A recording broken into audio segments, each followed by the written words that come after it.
But it's not that hard to get 30 plant foods per week. You were asking me about greens. I eat a salad every single day, and I recommend my cancer patients to eat a salad every day and put as many different vegetables in there as you can.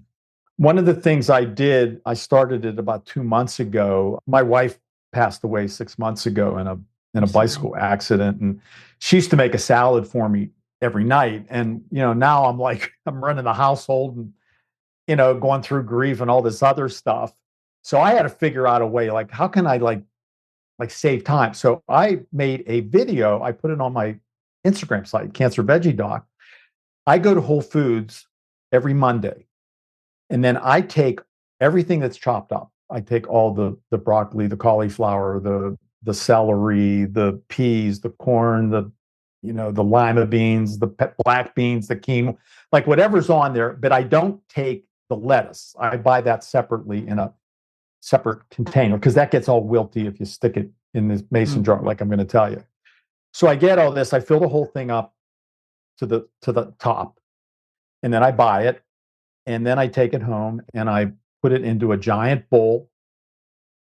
The only thing they don't have at Whole Foods is radishes. I don't know why. So I get some organic radishes, and I just bought one of those like slicer things. My daughter told me about it. It saved me a ton of time because I was just cutting all the radishes by hand. I'm thinking one of these days I'm going to cut my finger off, but it worked out great. And then I put apples in there, and then I add some pumpkin seeds and cumin seeds in there.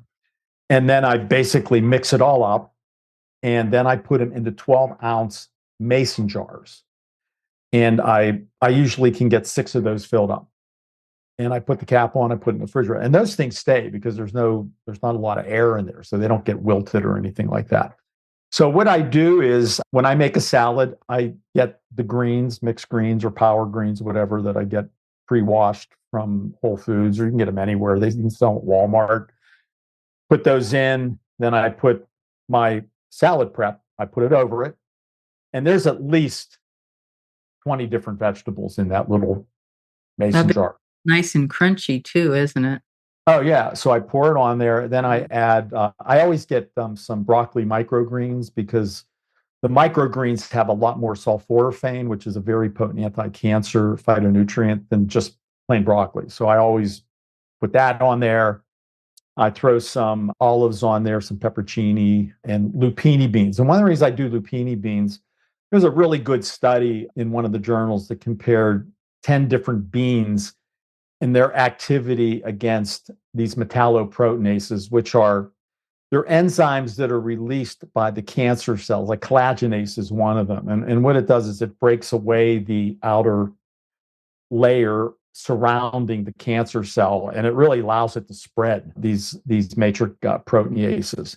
So lupini beans, which most people probably never heard of. I'm Italian. We used to eat them all the time when I was a kid. Like I knew right away when I saw the study, but you can get them. You can get them in Italian stores. I know Whole Foods. I get mine from Whole Foods. I always put those on my salads too because lupini beans have the greatest anti-metallomatrix proteinase activity. So they were the ones. I think garbanzo beans were second, and then soybeans were third. So I always put those in there. So I always add that. So and I know this sounds really weird, but when I go into a restaurant, the thing I like about those 12-ounce mason jars, I just stick them in my pocket when I go into a restaurant. I know people think I'm crazy, but I just warn them, and a lot of them have seen my videos. So I said, hey, I'm going to put my prep over this salad. Because when you go to a restaurant, it's like lettuce, some onion, and maybe like a tomato or something. I mean, it's really pretty pathetic. You're going to make it healthy. Yeah. So I've actually put on my Instagram story. I'll take a picture of it before, and then I'll put my prep over it after, and then I go to pick, play, post, and then I do it before and after, and it's like totally different. Yeah. The salads look completely different. Like one looks like one looks like unbelievably healthy, and the other one looks like, geez, like what is it? Just like, but greens are extremely important. I would say they're one of the most important foods that you should really try to get in on a consistent basis for sure. Can you drink some of them? Yeah, I get a drink. It's called Evolution. There's another one called Suja. In fact, I have it in this. I have it in here. Every morning, I take the evolution comes in a box, and there's only 35 calories in an 8 ounce. So it's really there's not a lot of sugar in it. It's all greens. It's like Yeah, you can get it parsley, where it kale. doesn't have the Yeah, sugar. so it's all cold pressed. It's all organic. I pour that in there, and then I do organic lemon juice. I do organic lime juice. I put some Oh, so you Kavita. add to that too. I do Kavita because it has some probiotics. I add one thing I always add is a colloidal mineral because I do this special Quest 70 plus biomarker testing where I check people's heavy metals. I check their amino acids, their mineral profile. I've never had a single patient, and I've done hundreds of these. I've never seen one ever have a totally normal mineral profile. And I really think it's the way that we toil the soil. I don't think we're rotating the crops properly. Like, I don't think I've ever had anybody have a normal molybdenum level. Cobalt is low a lot, chromium is low a lot, iodine, I see that low a lot. So if you do a colloidal, on Amazon, the one I use, the brand is Now. I just take a capful. I think it's like $10. I just put it in my drinking water, and then I have an alkalizer on my filter. So then I just fill it up to the top. And then I also add vitamin D liquid, nascent iodine, because people that eat whole food plant-based can get iodine deficiency. And that's one thing that is very important. When you eat whole food plant-based or vegan, I mean, you have to be knowledgeable. You just can't go, you have to take you should take a vitamin B12 supplement. You should probably if you're going to use salt, use iodized salt, because you're not eating seafood. That's where a lot of people get their, iodized salt. Or you can get it like if you're doing sushi, those nori rolls have a lot of iodine. But you have to be intelligent. You just can't go into it, just thinking, okay, if I eat whole food plant-based, I'm going to be healthy. I mean, you really have to kind You of could look. starve yourself, couldn't you? Yeah, I mean, you really have to pay attention, Yeah. and even with protein, I make sure every day I eat a serving of legumes. I make sure I eat nuts and seeds every day. I mean, you have to be, you have to be intelligent when you do it. You just can't go in there and go, okay, I'm going to eat Doritos and, popcorn all day and I'm going to be fine. It just doesn't Right. work that way. I didn't eat meat, so Yeah, and there are a lot of vegans that do it for climate change. It's more like political and so forth. I don't do it for that reason. I just do it for, health purposes. right. But I think they're the people that get into trouble because they're just doing it because they want to avoid hurting animals and, like Mhm. keeping the methane out of the air or whatever. So, I don't, I You're don't know looking what at I believe on all saving that, human but lives, right? but I just think eating a whole food plant-based diet definitely lowers your chances of getting cancer, cardiovascular disease, dementia, diabetes, just about every type of chronic disease. Your online presence matters. The Health Coach Group provides fully customized websites to showcase your wellness practice professionally. Attract more clients and stand out from the crowd. Visit thehealthcoachgroup.com to get started. How does sleep figure into all of this? Oh, sleep is critical. That's why we're an Oura ring. I don't know if you ever heard of them. No. This Oura Something ring new. is the most fascinating technology. And there's a watch called Whoop. They're probably the two best sleep monitors. Oh, okay. But what it does is when you go to sleep at night, it actually monitors how much time you're in deep sleep, how much time you're in light sleep, REM sleep, how much time you're like moving around. I mean, what's really interesting, if you're in bed for 8 hours, I mean, you're only sleeping about 6.5 of the 8 hours because you're tossing. You don't realize how much you toss. Like it shows you, there's like a graph and it shows you. Then it measures your like oxygen saturation through the night, your pulse through the night, your heart rate variability. I mean, it checks all that stuff, and then you have a score. So when you wake up in the morning, you'll get like a poor, fair, good, or optimal score, and then you'll have a readiness score, and it'll have the same. It'll be optimal, good, fair, poor, and then it gives you recommendations. Like if something was not exactly the way that it should have been. It's like red highlighted, then you hit it, and then it gives you some information how you can correct that, how you can make that better. But the technology is fascinating. I have a good friend of mine who's one of the trainers for the Pittsburgh Penguins, and he uses this technology with his players, and he said it's right on. It's like it's almost unbelievable how well it works. And you can get this wet, you can wash it. I mean, it's and if you go on the internet, it's ouraring.com, Oura. That's how you spell it. It might be Oura.com. I don't know if it's ouraring.com or Oura.com, but you order it on there. They have in gold, silver. You can get a pewter. There's like black. There's like four. I think there's 4 different variations, and then they give you like a ring fitter, so that most people put it on their index finger. My wife and I actually kind of use them as wedding bands. So we just put them on our ring finger, but they work just as well on any finger. But a lot of people do put them on their index. If you see people with a ring on their index, ask them if they have an Oura ring. They probably do. But it is really, really a good way to help with sleep. Now, what I personally recommend for cancer patients is to take melatonin before they go to bed.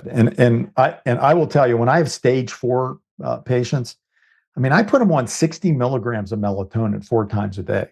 You can take melatonin in the middle of the day and you won't get sleepy. You only get sleepy when it starts getting dark and you take melatonin. But I basically take about 72 milligrams of melatonin before I go to sleep at night. And if I wake up in the middle of the night, I'll take another 36 milligrams. And I have a whole section in my book on melatonin. I mean, melatonin is it is the most potent antioxidant that's secreted from your body. It's secreted from your pineal gland, and it is the most potent anti-cancer molecule that's secreted from your body. It just does amazing things. And if you go through the scientific literature for people that are struggling with stage 3, stage 4 cancer, I mean, it really has some remarkable activities against those type of cancers. That's interesting. So you can take it during the day. It just help balance out your circadian rhythm? No, it has, because of the anti-cancer activity. Oh, it has anti-cancer. Yeah. And the other thing I do is somebody's going in for like a CT scan or a PET scan where they're going to have a lot of radiation. I usually recommend they take 100 milligrams of melatonin like a half an hour before their procedure, because there have been 35 rodent studies. And what they did is they gave these rodents melatonin before they exposed them to a bunch of ionizing radiation. And what they demonstrated was the ones that were taking the melatonin had much less DNA breakages, less DNA mutations. And when you're a cancer patient, that's one thing you really want to do. You want to keep your DNA mutations down. I mean, there was a study when I have multiple myeloma. That's how I really got into integrative oncology. I read a very interesting article in the journal Nature by Dr. Nikhil Munchki. He's a world-known genomic cancer researcher. And in this one study, he said, by the time you're diagnosed with cancer, you have about 5,000 mutations, DNA mutations in that cancer. And by the time you relapse, you're up to about 12,000. So my job as a coach is, by getting people more on a plant-based diet, they're going to have much higher antioxidant levels. Plants have 63 times the antioxidant power compared to animal products. It's not even close. And antioxidants are really what prevent DNA breakage. Your mitochondria every day are making trillions of these free radicals. They're molecules with an unpaired electron. We basically have 3 innate antioxidants in each one of our cells. Superoxide dismutase, catalase, glutathione peroxidase. And they can pretty much keep most of those free radicals under control. But we get about 19,200 hits of these free radicals every day to our DNA. So if you're like smoking a lot, you're out in the sun a lot, you're breathing a lot of pollution, you're eating a crappy, like standard American diet, you're going to overload your innate antioxidants. So you're going to get a lot of DNA breakages. That's why people that eat crappy diets have higher cancer rates. Like these ultra processed foods. I mean, there's one study, it's a substitution study that was done in Spain. It was like 20,000 people that were eating ultra processed foods versus more whole foods. The people that were eating ultra processed food, they had like a 62% incidence of premature mortality compared to the whole food group. And it was primarily cancer that they were getting. So eating more whole foods is really like a critical part to keeping the cancer down. If you can eat whole plant foods, it's even better because you want to keep those DNA mutations down. Now, sleep, you were talking about sleep before. Sleep's important because that's when a lot of that DNA repair is going on. Mm-hmm. Like when you're in deep sleep and when you do an Oura ring, it'll tell you how much time you were in deep sleep. And that's the time that your body's doing a lot of DNA repair. There's another thing called, I don't know if you've ever heard of autophagy. That's when your body is cleaning up a lot of the debris. I mean, every day, your body is killing billions. I know this sounds like it's unbelievable, but it's self-destructing billions of its own cells. And these are cells that are starting to turn cancerous, and your tumor suppressor genes tell the cell, hey, you know what? You need to commit suicide. So when that happens, there's a lot of debris going on. I mean, there's a lot of proteins, misfolded proteins floating around and so forth. So your body needs time to really clean that up. And that's why sleep's important, and that's why time-restricted eating is important. I was telling you before, I eat breakfast at 12, and then I eat my last food at 8. And then I don't eat anything. I basically eat all my food in an 8-hour window. So that gives my body 16 hours to really do all this cleanup, to do DNA repair and so forth. And in my book, I actually had one of the first studies that was ever on this. It was on breast cancer patients, and they broke them into 2 different groups. These were breast cancer patients that were in remission. Half of them fasted for 13 hours or more, the other group 13 hours or less. And the group that fasted more than 13 hours had a 36% lower relapse rate. I mean, it was pretty fascinating. I think and that's really not even that much, fasting to be quite, I mean, I think a lot of people probably do that without even like thinking about it. But I think if you can try to eat most of your food within an 8-hour window, I do think it has like tremendous, tremendous benefits. What about alcohol? No alcohol. No, none, huh? None. Absolutely none. Yeah, there was one of the largest studies was done, the British Journal of Cancer. It was like 572 studies. It looked at over 500,000 cancers. And they really found that alcohol really can cause every type of cancer. It's a toxin. I mean, it basically gets converted to acetaldehyde. Acetaldehyde is a precursor to formaldehyde. I mean, it's a toxin, and you put it in your body, and and it's a tough one to get people off of. I mean, it's become so cultural that it's almost like if you don't do it, you're weird. One of the things I started to do, like my daughter, she's a bartender, and she gave me this good idea. There's that's called a non-alcoholic mojito. So it's like, you put the soda water in there, and then you do, I think it's lime juice, and then you put like a mint, and then you can put a little syrup in there, but I don't get it with the syrup. But you're drinking it, and all your friends think you're drinking alcohol, but you're not. But it's become so cultural that it's almost like if you don't do it, you're like weird.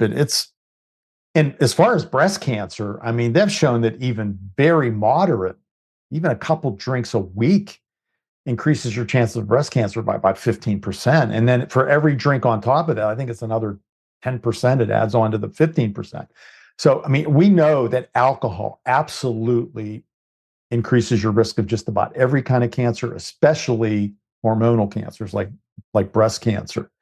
So I just tell people, you know what, you can have fun. I have as much fun as everybody else, and I don't touch the stuff. I wouldn't put that near my mouth. I just don't. I just drink zero alcohol.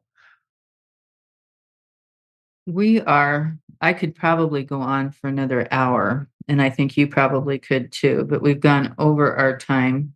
Is there anything that I have not asked you that we really should get in on this call? Exercise. Make sure you exercise every day, because I will tell you, exercise is the kingpin of all the lifestyle changes, because when you're exercising, your cancer rates are way low. There's one study, I just want to make sure everybody hears this. Breast cancer people that were in remission, the ones that just briskly walked one time a day, they had a 24% lower incidence of relapse. If they jogged 2/3 of a mile, it lowered it by 40%. If they jogged 2.3 miles per day, it lowered it by 95%. It just does so many things to your immune system. It jacks up your natural killer cells. The other thing, we talked about sleep and stress reduction. Well, when you're exercising, you sleep better and you have less stress. So it's really the kingpin of the lifestyle changes. Get a dog, right? Yeah, and then you sweat and you get rid of the toxins. I mean, that's part of the toxin thing that we really didn't get into, but I get into an infrared sauna every night for 30 minutes and I sweat, because we're all exposed to tons of toxins. I don't care how hard you try to avoid them. You need to get those things out of your system. Drink a lot of good water. That's a good way to get it out through the kidney. Eat a lot of fiber. That's a way to get it out through your stool. And then sweat, exercise, and try to get into a sauna to really release a lot of those toxins in your body. Good. Well, thank you so much for being here. You've got a book out, Beat Back Cancer Naturally. I think we should all get it. And we'll check out your Instagram too for your recipes, and check out your salads. Oh yeah. Well, every fourth post I get some of the best, vegan like chefs in the world. And I repost their videos, because I want people to realize that eating a whole food plant-based diet is really not that hard to do. And some of the recipes are freaking amazing. They are, that these people come up with. I mean, they're tasty. You just got to learn them. And then once you learn them, Friday might come up, you go, hey, why don't we try that vegan mac and cheese? Or why don't we try that vegan, quesadilla, whatever, so you just kind of, as you're learning recipes, then they become favorites. And then, a certain day might come up and you go, hey, why don't we try that? Whatever. So it's a process, but it is not that hard to do. Yeah, we had a place in Omaha, Nebraska. It was Modern Love. It was the author, and I can't remember her name now. Veganomica was her. Have you heard of that recipe book? Oh, I'll have to check it out. Veganomica? Yeah. Veganomica. That's a great recipe book. I got my sisters and my sister and my sister-in-laws to go there, and they couldn't believe there wasn't meat in any of the foods that we ate. Oh yeah, I mean it's crazy, some of the stuff that is out there right now that they get it to taste like meat. And like if you go on that Yuka app, it's like a lot of them really are not harmful in any way, like no additives and no saturated fat and like low sodium. I mean, it's pretty. This wasn't particularly healthy, but it was comfort food that they would. Yeah. But every once in a while, if you throw something in there, like there's most vegan cheeses are pretty crappy. Like there's the one I found was the best of all of them was the Mioka, I think it's called. It scored 40 out of 100. All the other ones were like 10 out of. I mean, they were all bad. Like even Dia was like 10. It was bad. But sometimes I'll sprinkle a little bit of that on a salad or something like that. It's not gonna, it's what you do on a day in and day out basis that really can harm you. Exactly. Well, we're going to get your book, and awesome. Thank you for being here. It was very interesting. Oh, hey, it was my pleasure. And people get the book on Amazon. It's in hardback, paperback, Kindle, and audio, or on my website. So they can get it either way. Okay, great. Thank you.